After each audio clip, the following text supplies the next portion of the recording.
How to add a Hijri alternate calendar in iPhone 16e. So let's start the video. First of all, open settings. In settings, scroll down and then click on apps and then click on calendar.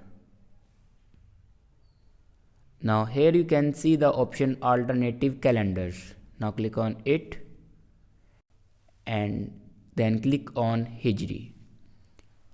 After add a Hijri alternative calendar, then go back to your home screen and open calendar. Now here you can see Hijri date will be mentioned on your calendar.